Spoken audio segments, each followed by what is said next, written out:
Okay, well, good morning, everybody, and welcome to this BCO seminar launching latest research report focused on the impact of technology on the COVID workplace.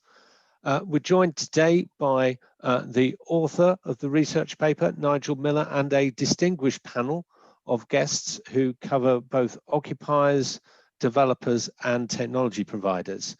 My name's Simon Rawlinson. I'm a partner with Arcadis, and it's my pleasure to chair the session today. I'll briefly introduce our speakers, and then I'll give an extraordinarily brief overview of the subject before handing over to Nigel to articulate the core principles of the research. So if I could just briefly introduce Nigel, who's Managing Director of Cordless Consultants. Now, historically, their background has been in systems and data center design, but they have focused over the past 15 years to become one of the leading workplace technology and smart building consultancies. So clearly the right person to take us through this issue. James Ainsworth is Head of Estate Management for the UK for PwC, an organisation, a great friend of the BCO, and of course a great leader in the effective use of workspace. He manages in excess of 1.6 million square feet at the moment across 20 operational offices, and having started his career on the landlord side of property management, he moved over to the occupier-focused advisory side and is now enjoying himself working for a large corporate occupier. And I think it's fair to say, and we'll find out a little bit later in the discussion, that James really underpoints the importance of collaboration between occupiers and owners. And of course, owners brings in James Pallett, again, well known to everybody in the BCO, Director of Workplace and Innovation at Great Portland Estates. And his role is responsible for observing emerging trends in workplace, including wellness, flexible working, and of course, emerging technologies. And today he tells us that GPE have delivered 3 smart buildings. They have got 2 digital twins, and they've rolled out their workplace app, Sesame, across the entire portfolio. So again, a fantastic perspective to keep us up to date with what's going on.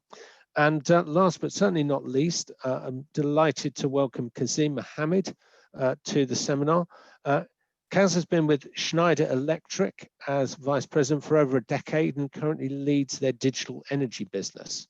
And Kaz is passionate and committed to transforming and decarbonising buildings. Again, an issue I hope we'll be able to touch on a little bit later, whether old or new, using smart, sustainable solutions across energy generation, IoT, building services and such like.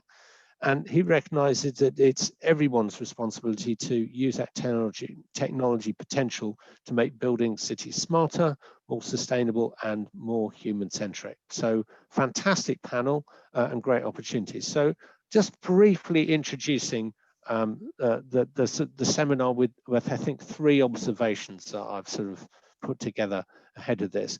And the first one, you could almost ask, should you put a question mark behind that thing, the value of the workplace? There's a lot of that saying now that work is not where you do it, it's what you do. But I think a lot of people reflecting on what workplace does for people and for cities during the COVID pandemic has probably focused on 3 things.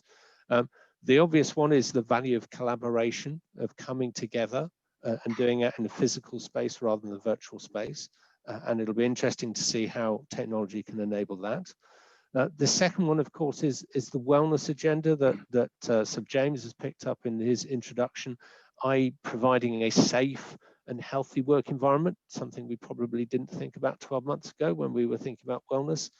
And finally, one that I think particularly passionate about, being a Londoner, is the importance of the office in supporting a vital city economy. And we can't forget that in terms of that we're all part of a much bigger picture.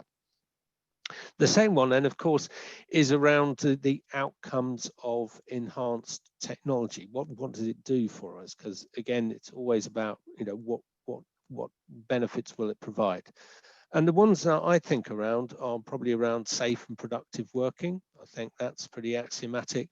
And something that I was quite interested about when a couple of, 3 or 4 years ago, when we looked at sort of the original intelligence buildings research, was actually how buildings could be effectively managed. So very much of Kaz's technology, sort of space there. And finally, this idea of actually how easy is it going to be able to get people back to the office? Now, I remember some research at the start of the pandemic, and it said something like within 6 weeks, you build new habits. Now, at the time when we went into pandemic, you think, well, I'm not going to be here for 6 weeks, so I'm going to be all right. But I've been here 9 months or something now. So the idea of actually, what do you need to do to make offices more competitive, more attractive than working at home or working in flexible space, not having to commute and such like? And so that's really interesting, that question, and I hope that James and the two Jameses will be able to sort of tell us a little bit more about what building occupiers and owners need to do to work hard to bring people back. So anyway, that's a great, what I think is a great potential agenda. So I'm going to hand over to Nigel now, and I'll come back with some Q&A a little bit later. And of course, please use the chat at all times to sort of bring your questions through, because we'd love to have some responses from you. So without further ado, Nigel. Thank you, Simon. Well, good morning, everyone, and I hope this short deck will give you a bit of food for thought, and certainly was behind the paper when being written. I think that last point, new habits die hard, is certainly covered in this. It's not an exhaustive coverage, and certainly there's a lot of things to do with buildings and the building's controls to keep us safe as well. We can only get so much into a short session like this. So we'll look a little bit about how hybrid working has come about and developed more recently. Look at the workplace as a destination. As Simon says, we need to make those places attractive to get us back there. Maybe not every day and jammed in, but more because we want to go there, we can collaborate and it's easy. Then we'll look at some of the technologies behind that. More flexibility, I think, will be a major thing, certainly around video conference. Sensors and sensor-based technologies that help keep us safe, distanced, and provide those services, and a whole range of booking, resource booking, and management systems. Of course, we were all looking at the office and seeing how that's starting to develop. I think we've seen a massive change. Some were still working with traditional office, certainly assigned desks, and a lot were moving either towards agile ready or agile neighborhoods, and some going as far as what we term the elastic office, that is activity-based working, where you would choose a setting for your day's work, and maybe not come in on a 9 to 5 everyday basis. I think that agenda has moved on quite quickly. And we'll see the workplace certainly moving from the traditional office to a much newer use, probably more akin to what we were calling activity-based working or elastic, with a range of facilities.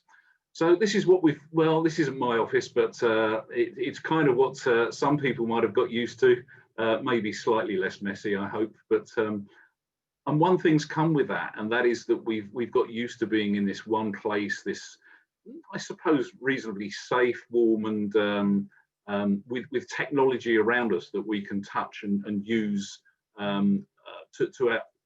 as we like it. You know, we can choose our technology, our video conference system, and so on. So hybrid working, you know, on the move, that's something we were used to a degree, but what we weren't really used to was that shot in the middle with 9 talking heads. Which has become, certainly in my case, a back-to-back, everyday, non-stop video conferences. And we were saying just before this session, if you're 30 seconds late for a call these days, you're late. So meetings have certainly become a lot more prompt. And when we go back into the workplace, we'll need to be freed up. It's not going to be a case of being at a desk for those that were. And we'll need the technologies to support that. So laptops and tablets will become much more prolific. I think a continuity of attachment, whether it's wireless or whether it's using the new USB or USB-C type single cable to give power and data. Telephony, I've seen a lot of people now finally saying that piece of plastic that we've all had on desks for the last, well, as long as I've been working, turning into a soft phone and the sort of medium that we're using at this moment. And print, well, a lot have moved to flexible printing solutions, but I think that this will finally push that so that everyone can pick up their print from any device that they happen to be passing, and good quality print, which is maybe something that some of us are lacking at home.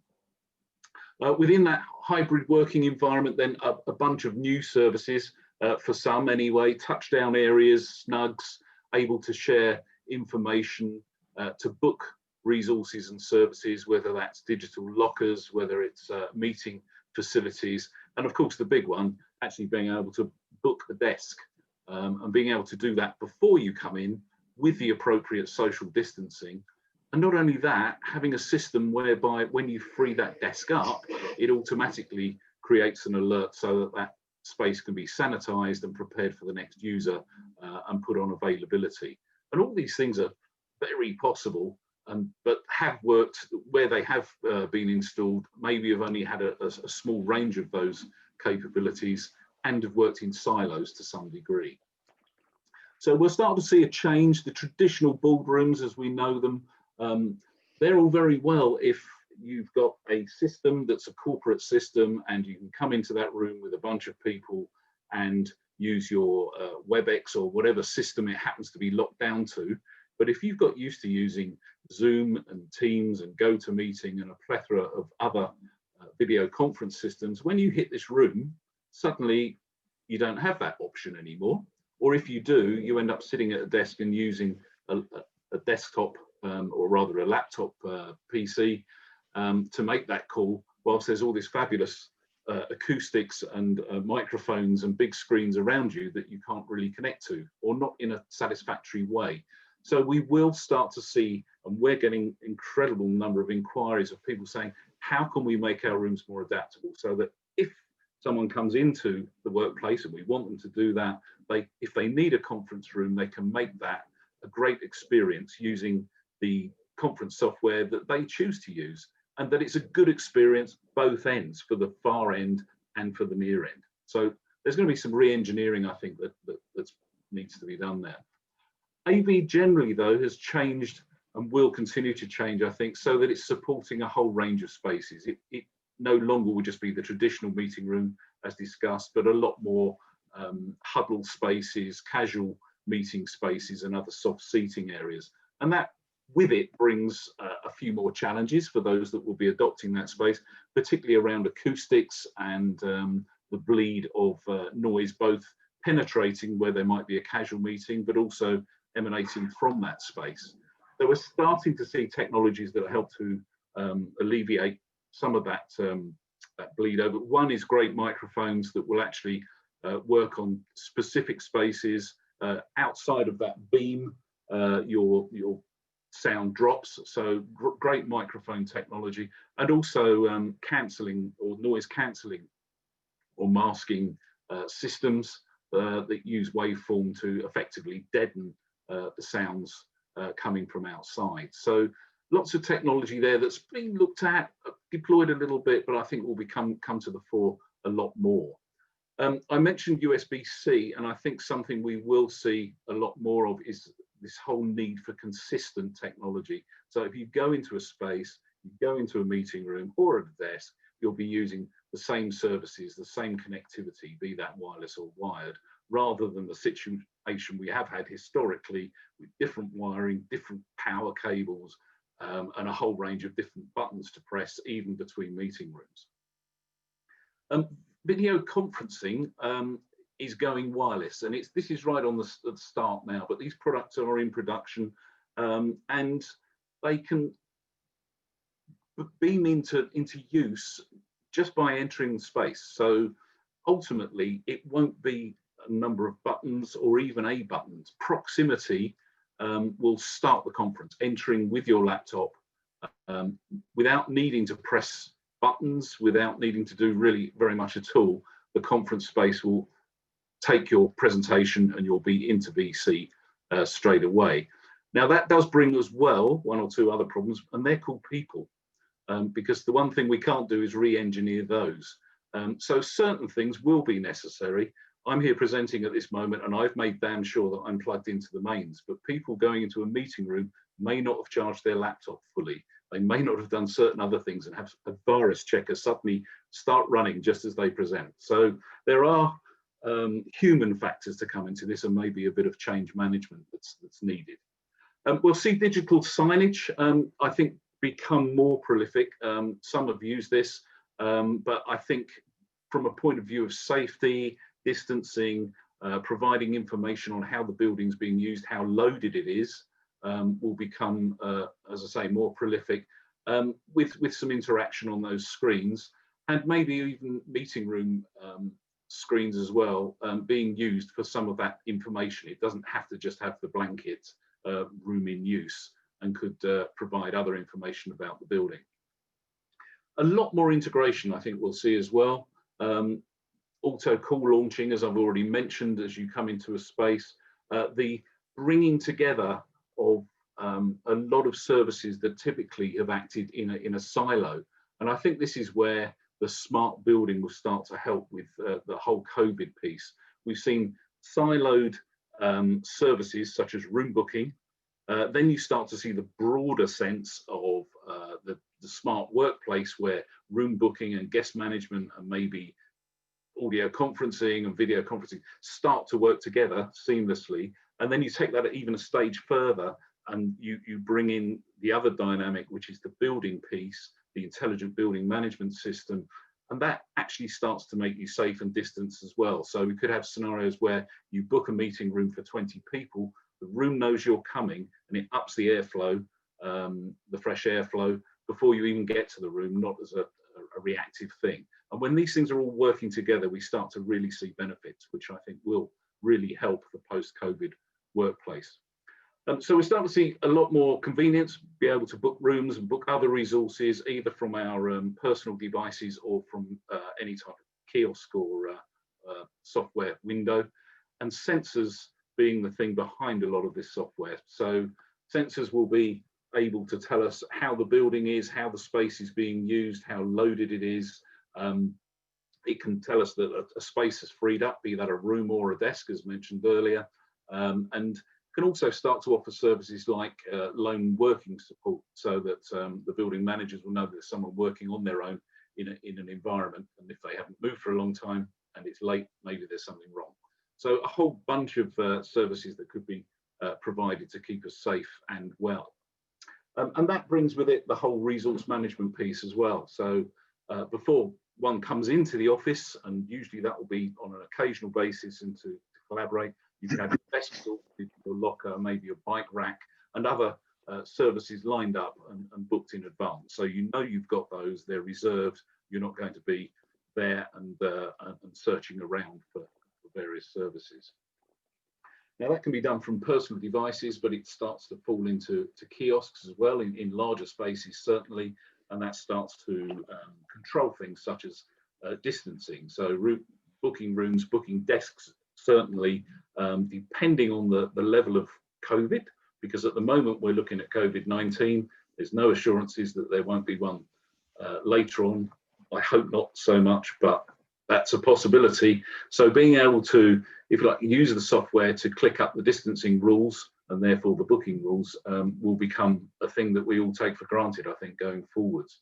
And the workplace information itself, if it's lightly loaded, maybe the building could be used and half of it put into standby. If it's busier, then we can spread out a bit more. So I think the use of our buildings will become a lot more intelligent, and will contract and grow depending on the status at that time and the tier group that we're in, if it's not two, which is pretty much all of us. People finding is an extension of that, maybe not so much COVID-wise, but if we've got people dropping into offices, you don't necessarily know if Simon's in this day, so being able to just look easily on a device, your own device, and find someone and maybe get them get a pathway through the building will really help, and maybe go a stage further so that you can do that from a kiosk as well.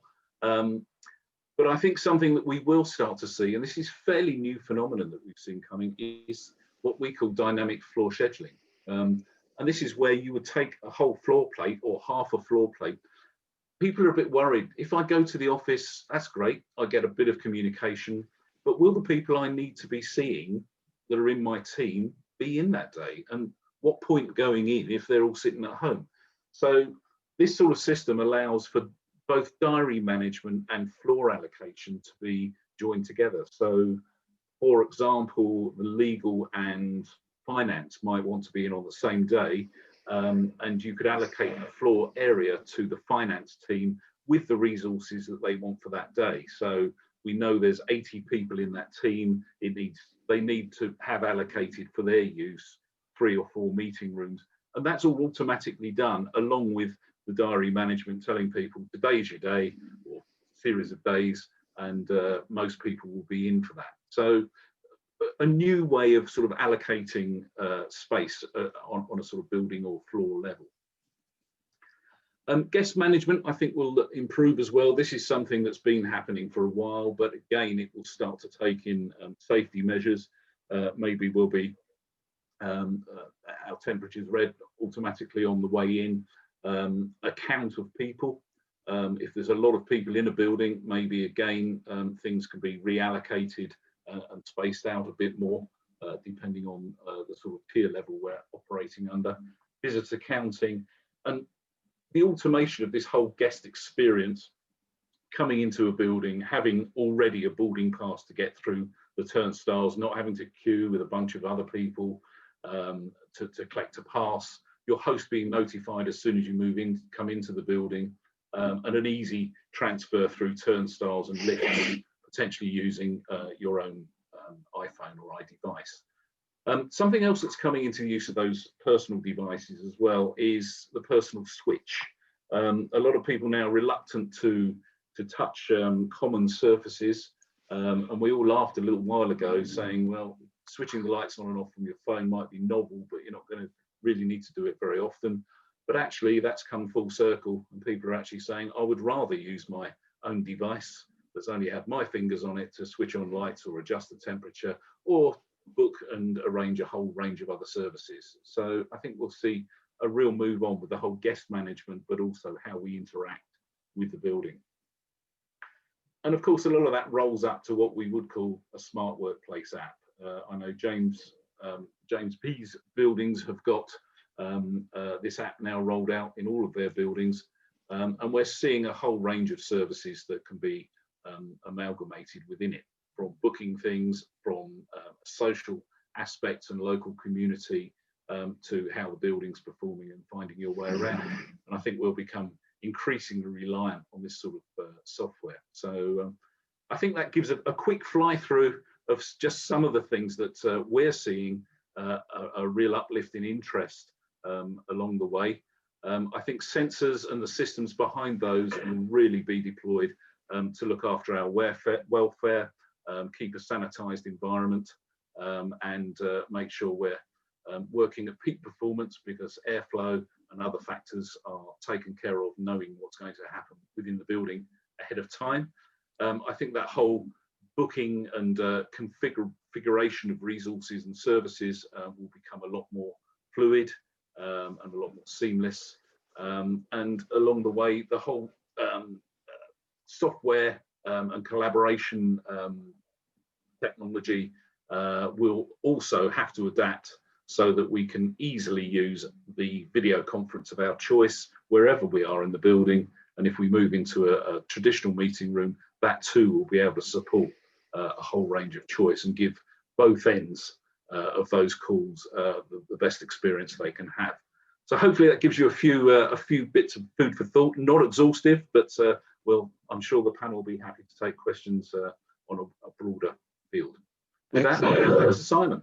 Nigel, thank you very much. That's a great canter through a lot of technology.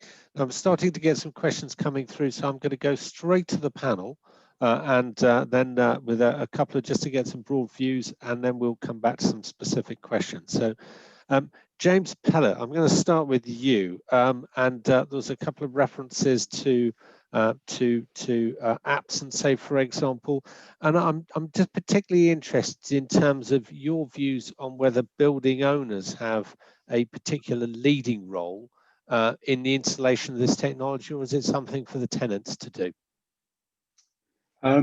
We take a view that we do have a leading role.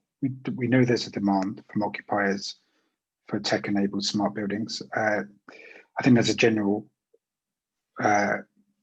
trend towards occupiers wanting as least hassle to move into a building as they can, and if it then offers additional services, then that's great. So we've taken a view that we would invest in this and we would start from the beginning.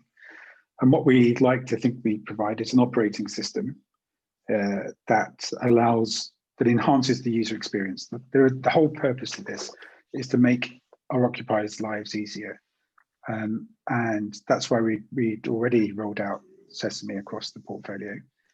But since lockdown, we've then adapted it to address the concerns. We already had hands-free access, as Nigel alluded to, and we've then since retrofitted that into buildings so we can make that happen.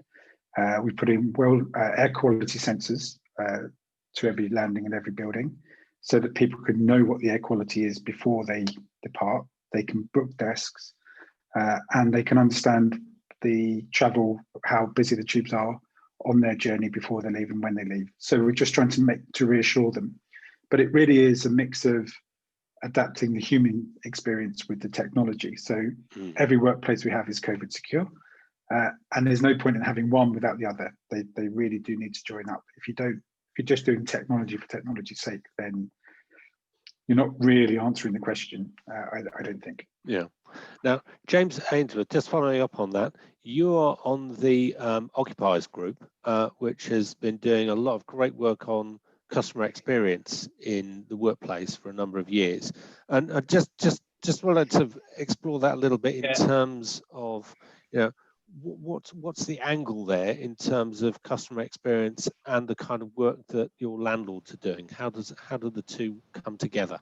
Yeah, absolutely. And I think, to James's point, all those technologies are really important, and systems such as Sesame definitely add value to the user experience. But I think technology should never replace the human in some of that customer experience piece. I think, it's important. Some people value a touch point with a human, and just, I guess, digital check-in would be an example.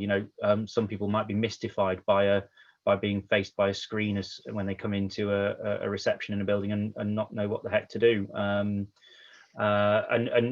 would absolutely value that human interaction of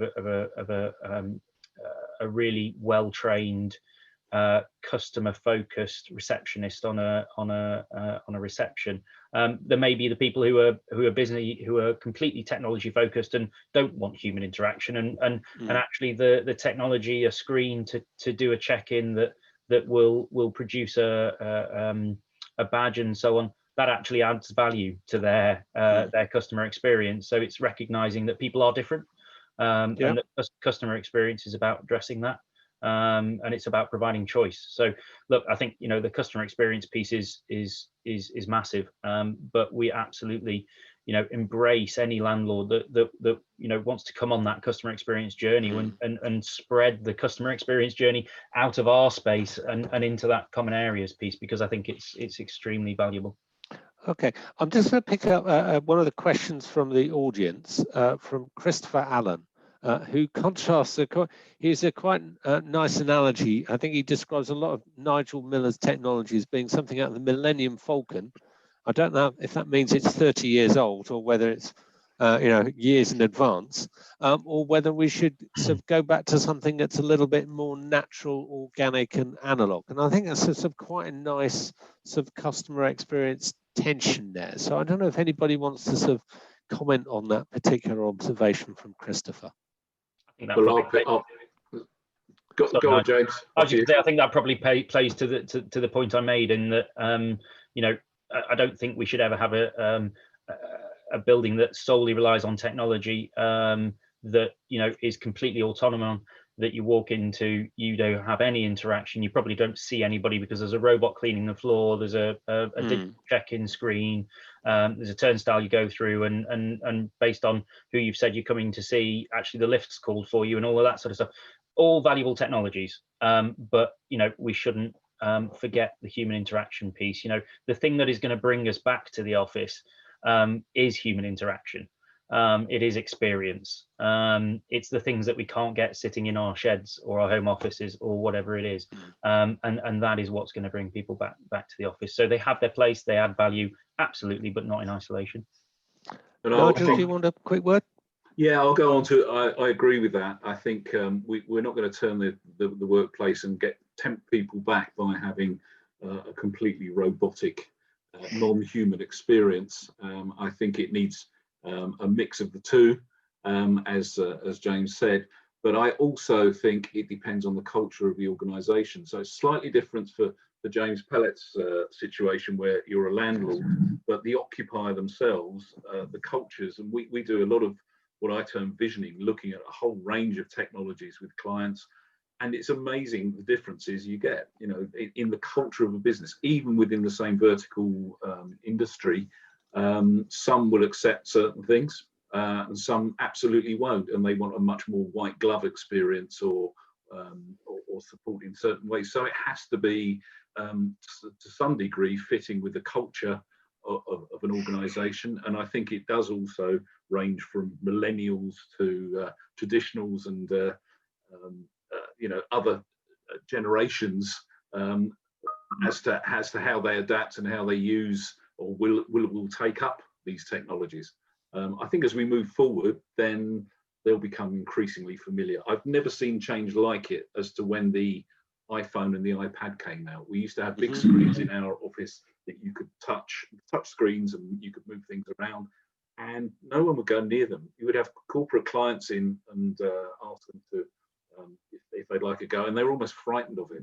And almost overnight, when these things came on stream, people were suddenly using that kind of touch technology a lot more. Maybe within the opposite now, we don't want to touch anything, but right. So that's the example is it was a flip overnight, and I think we're seeing some of that playing out with COVID, which is a great segue for Kazim, actually. And there's a couple of things I'd like to ask you, Kazim. The first is picking up this point about we've had what you might describe as a sort of like a leap moment for Zoom, Teams and such like. And so whether that sort of presages in the sort of like a sort of step change in the kind of technologies that Nigel's been discussing. So that's one.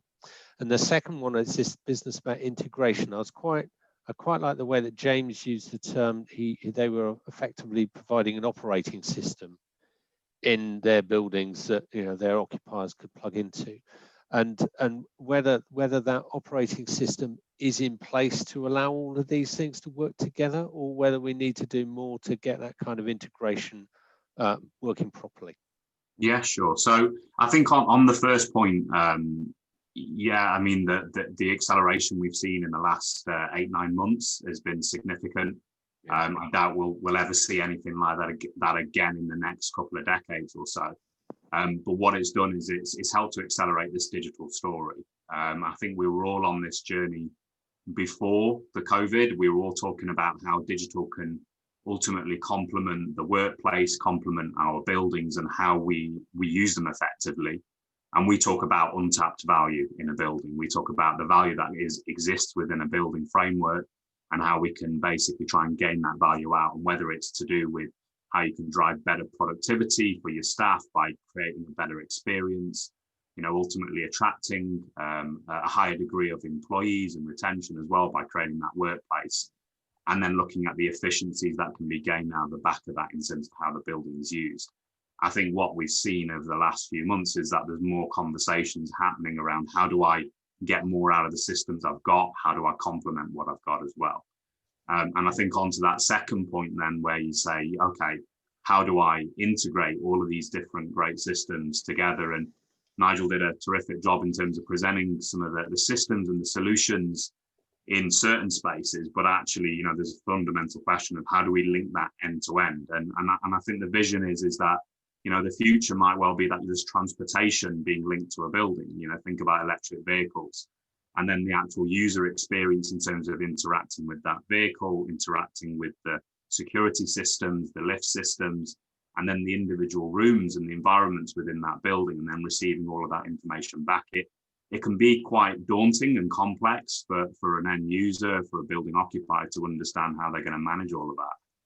So I think there's a great deal of work still to be done with respect to early engagement with clients, early engagement with designers and consultants to help to map out what is the outcome that we're looking to achieve here, and then start to tick off the individual technologies and how they all start to stitch together as well.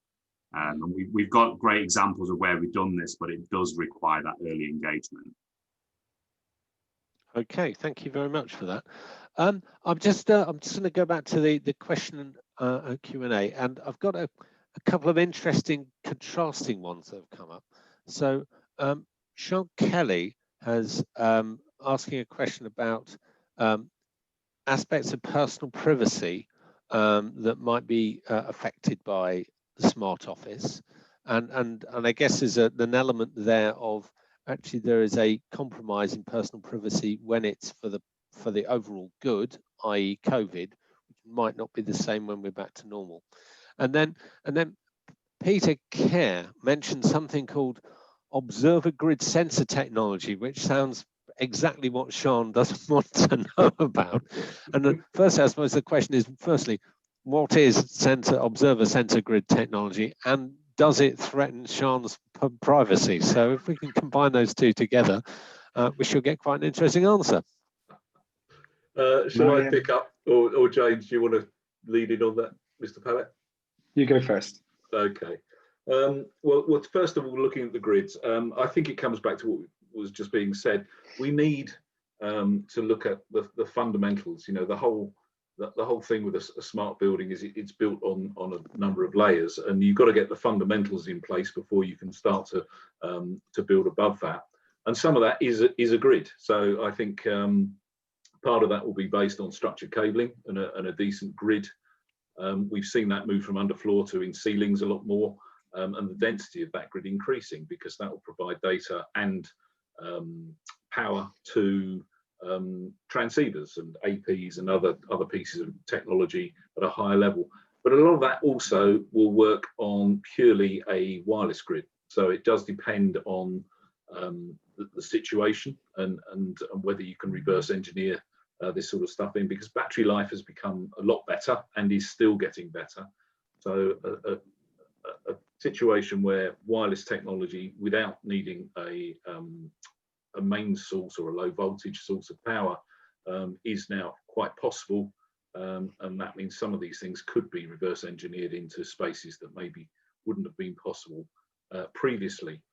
Coming on to the whole privacy piece, yeah, I think it's almost a sort of opt-in situation, isn't it? It always amazes me that people are worried about a bit of privacy in the office, where I don't know how much privacy you need in the office, but will lay their whole life out on Facebook without giving it a second thought. So, because there's a payback, you know, there's a social payback, and I think this is a health payback and maybe an efficiency payback as well, as we go forward. So, yeah, I think I can't really see. I think there is an element of giving away some privacy if you wanted to, you know, don't want people to know where you are and within a building, etc., etc. But I can't see personally, but then maybe I just come from a technology background, that it's a very big problem compared to the privacy levels that maybe we're experiencing being eroded on a much more global level than in a building.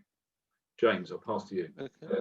I think I've thought about the subject a great deal. Privacy is really, the perception of privacy is really, really important, because this is people's jobs, and those organisations that sort of been monitoring people's keyboard use. People have sort of found workarounds for them anyway, because they can just play a PowerPoint on loop and it looks like they're working when they're not working. But anyway, the key to this, anybody who's done workplace utilisation knows that what happens to an individual doesn't matter. So we took a view that I'm not interested in gathering individuals' data. I'm interested in understanding how a building evolves. And I know this is something that Kaz has talked about. So how is a building being used? And so there's generic heat mapping. And so the choice of sensors that you use are quite important. Some are fantastic, can pinpoint an exact human, dog, Wookiee, whatever it is that's in that space. And others blur those lines. And we're more interested in the blurring the lines, because we don't want to understand those individuals. We provide free magazine services, So we understand the personality of a building. We know how many people have downloaded a particular like Men's Health magazine or running, so we can put on running clubs, and we know they're more likely to be taken up because there's more interest in that. So it's more generic, which I think is important. And the only way you can build that trust is by giving that data and giving that feedback back to the occupiers, so that they can see that it isn't being misused or maltreated or in any way used against the individual. And I think that is absolutely the key to successful use of smart buildings. And as an interesting aside to that, I believe there was something that Microsoft had embedded in its Teams application, where it was discovered that it was doing what was potentially individual productivity reports. And they pulled it out of the application last week with a massive mea culpa, saying, thank you very much for pointing out that we've made an enormous mistake. But I think it's quite rare that a technology organization will sort of realize that they've overreached themselves. So yes, I think that's a really good add, James. I'm going to come back to the Q&A in a moment, but I just want to sort of just ask a general question to the panel, which is going back to my theme of new habits die hard. And it's a question about sort of what do we need to do to instill confidence in the user? And I guess it probably picks up the earlier point that was made, is this combination of human and physical and digital attributes that make people feel safe and make them want to come back. And if I suggest we just go round with a quick point each, and then we'll go back to the panel Q&A. So I don't know who wants to start. Nigel? Okay. Yeah, I think there's a range of things there, and it's difficult to pick any particular one. I think the first thing people are going to want to know, that if they're going back to the workplace, that it's safe. So having technology there that's both keeping it sanitized, clean, and the air healthy, I think will be the first thing on their list. Next we'll be able to use some of the other technologies, and those being seamless. But the first thing people will want to know is that they can exist within a building and they'll be safe. They're not having COVID blown over them. They're not touching surfaces or needing to touch surfaces that will be transmitting potentially pathogens and so on. So I think that's the first one. I'll leave others to others on the panel. Who wants to go next? Cass? Yeah, I'll go.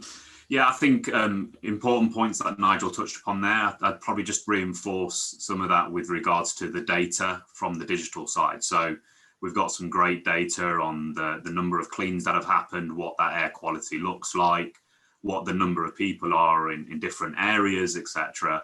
I think it's probably important to share that with people that are using the office. It gives them the confidence then that everything is taking place that should be.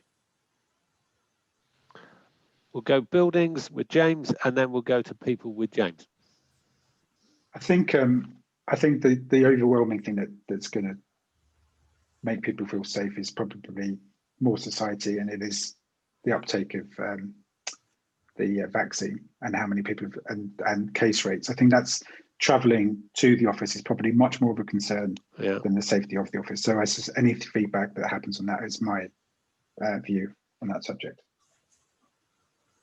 Yeah, I'd concur with that. I think, as a business, we've been able to give our the people that come into our offices the confidence that the space that we're providing is safe. I think the resounding concern has been back, that journey to the office, particularly in London where people don't drive. They might have longer commutes, exposed for longer times on public transport and that sort of thing. But once they're in that space, the feedback has been fantastic around the space that we provide. But the mix of digital and physical technologies that have come out of this are equally as important, whether that is sensors that have been installed in toilets so that people don't have to enter that space to understand whether it's full, which have a use case after COVID, because you reduce the time spent trying to find availability of toilets and that sort of thing if that's an issue. A QR code issued to you, which is personal to you, only so many are issued on a particular day to allow access to our buildings. That instills confidence that you're not going to be going to a busy space that people are able to just turn up at. So all of these things that have been rolled out very quickly in the face of what's happened, but actually are potentially usable going forward. Okay, and James, you just raised a really that I think quite interesting perspective of looking beyond the immediate crisis into sort of what the longer use cases for a lot of these technologies are. And I think Philip Doyle on the Q&A has raised a question around what you might describe as a sort of long-term application of the data and the technology. He's particularly interested in post-occupancy surveys, how occupiers feel and how they perform. So any thoughts in the panel around that sort of long-term value stream? Going to go to JP. I think there's both. I think you need qualitative and quantitative data. So you do want to understand why someone's using a particular area, but it may be that, particularly say in a flex space, that you put a chair in front of an amazing view that only gets used 30% of the time. That 30% of the time may be the reason why someone leases that space, because they can get inspired by that view. So you need to understand quality. You need the ticket systems you need to understand, particularly when people move into a new space. They'll have got lots of questions before they get used to it. So you've got to answer those queries quickly. And then I think it's the opportunity to work with James Ainsworth and to feed that back to his organization and to share that information and to learn. Because if we can learn how buildings are used, compare that to the energy that's used with it, and measure again, especially if people are not going back 5 days a week, how we can tune the buildings to reduce energy consumption. That's the real win in the future, and that's our focus. Just as a check on that, James, does that mean, are you thinking there around, say, for example, dynamic desk availability, so you sort of get people to sort of cluster in, a couple of floors rather than the whole building? Maybe. On a quiet Friday. Is that as far as you're going? Who knows? I mean, I think the big four accountants, and PwC in particular, have been excellent examples of how to make the most out of their space, because they've had to, because it's made more sense for them over that period of time. And maybe that is the case, but even it's just simply turning down the cooling on a Friday, on a Monday, if there's just less demand in the building, or that most people aren't arriving at work until 11 o'clock, so why not put the heating on until 10 o'clock? It's those sorts of patterns to learn and understand. And I think the other thing that comes into the BMS is using it, the intelligent building. So if this, then that. So as Nigel mentioned earlier, if the carbon dioxide levels go up, then the fresh air goes up automatically. You're starting to program a building to work automatically. Okay, now that probably then prompts another thought for me, James, and this again is one for the whole panel, which is a lot of these technologies feel like they'd work better with a new build development, i.e. the sort of controls will be more responsive, BMS is smarter, integration systems are all sort of like new technology. So the question there, and James, I'm glad you were shaking your head, because the question is how well will this fit in the context of a refurb, or maybe just a little bit of a patch job in an existing fit out? So how widely can these technologies be used? Well, I feel like I should let Kaz speak on this because he's the expert, and I've spoken to it, but I'll pitch in at the end. I think from a retrofit perspective, it's a big challenge that we definitely need to tackle. We consider 80% of the buildings in 20 years' time are going to be the ones that are already built. That's a significant core of what our footprint is. In terms of what we're doing and what we've seen over the last couple of years or so is a real drive in the retrofit space at technology such as wireless technology, non-intrusive technology. that can be used in existing buildings. So a lot of the technology that Nigel's kind of talked about in his presentation, this workspace management, is based on wireless devices. Yes, it's got some IP infrastructure and backbone to it, but it's few and far between in terms of the spaces where the sensors are. So I think we can definitely look at retrofit with some of the technology that's coming, and I think it'll only get better. In terms of systems such as building management systems, electrical management systems, they all have a life cycle associated with it as well. So generally they need some level of retrofit, upgrading and transitioning after 10, 15 years or so.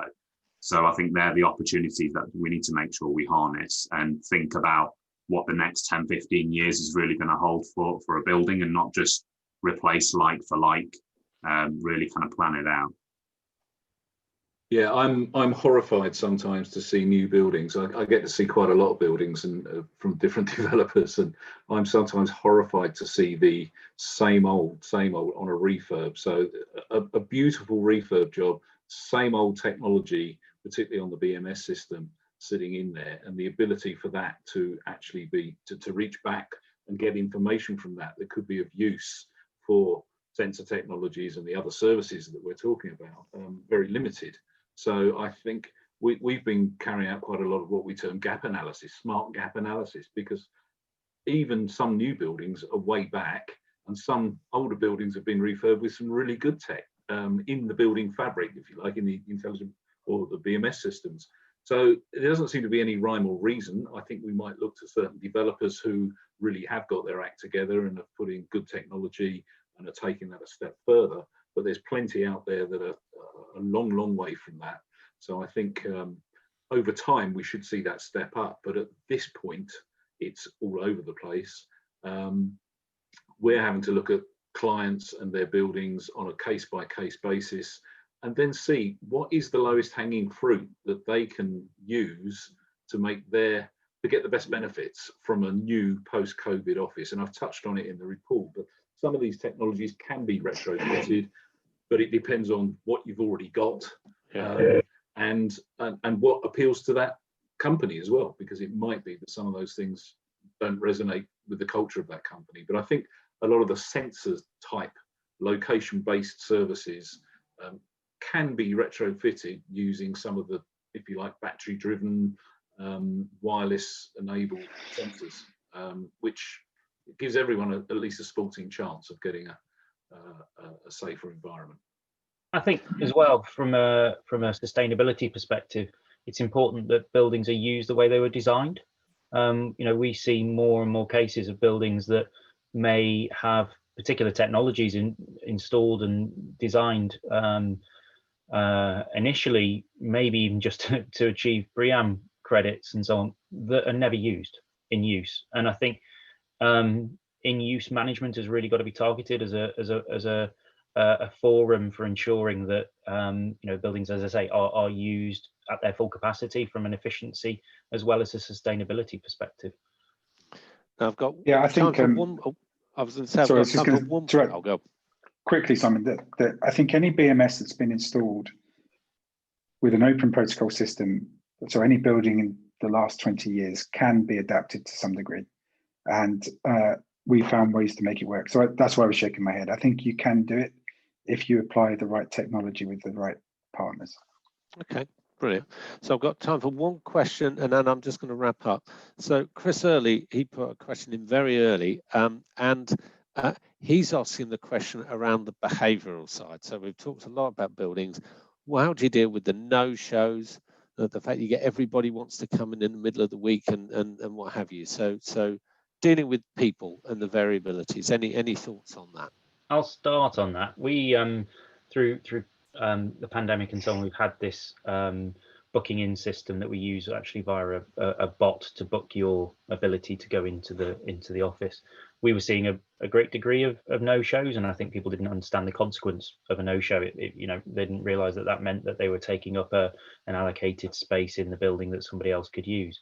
Simply adding a 24-hour reminder to people, you've booked this space, do you still need it? And a simple yes, no response on the bot has solved it. the no-shows have dropped off. So I think, just working through those problems and thinking of ways that play to the human psyche around around nudges.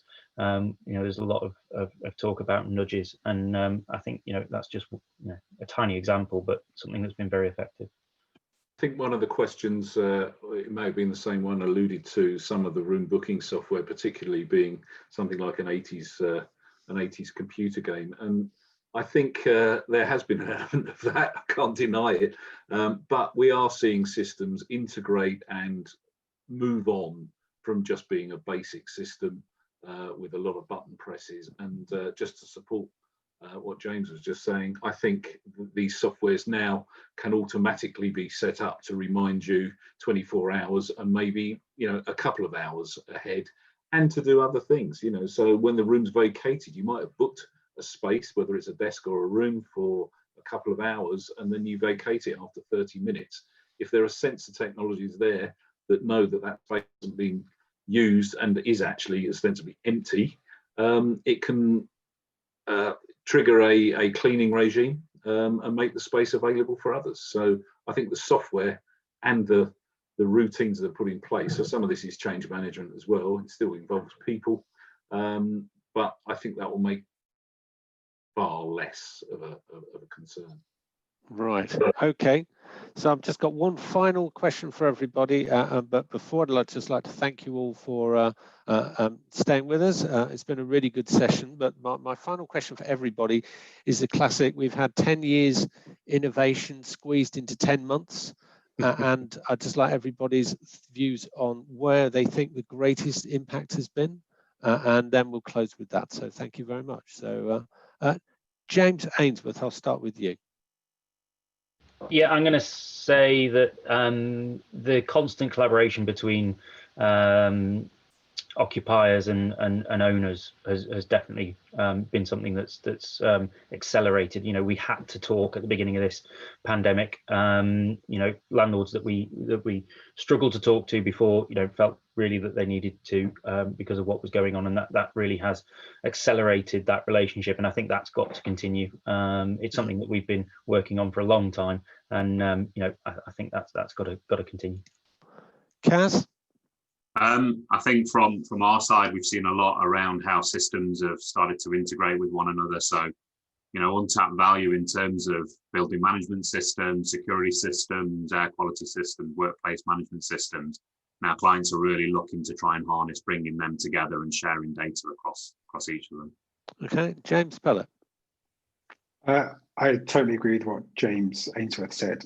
The key question now is how to use this information, this data, to feedback and to build on that relationship meaningfully with our occupiers to actively reduce energy consumption and help decarbonise our buildings. That's the opportunity to come.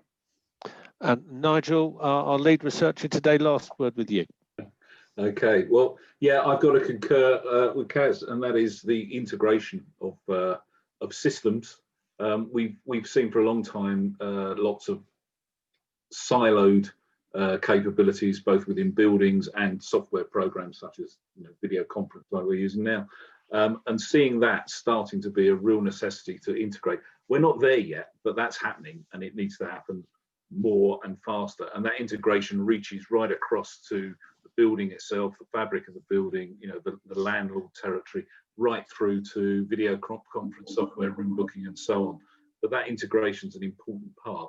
And I think at the moment people are a little bit they've had a tsunami of solutions that are still silo solutions. Get the latest sensor, get the latest panel, but not too much talk about how these things all talk to each other. And I think that's got to get even better, but that will be the biggest move forward, and I think we're seeing it happening. Excellent. So I'd like to thank everybody for their questions on the Q&A, and apologies if we haven't got round to all of them. So all it requires me to do now is to bring it to a close, to thank our fabulous panelists, Kaz Mohammed, Nigel Miller, James Ainsworth, James Pellet, and to thank the organising team at the BCO. So thank you very much, and see you again. Goodbye. Thank you. Bye. Thank you very much. Thanks a lot.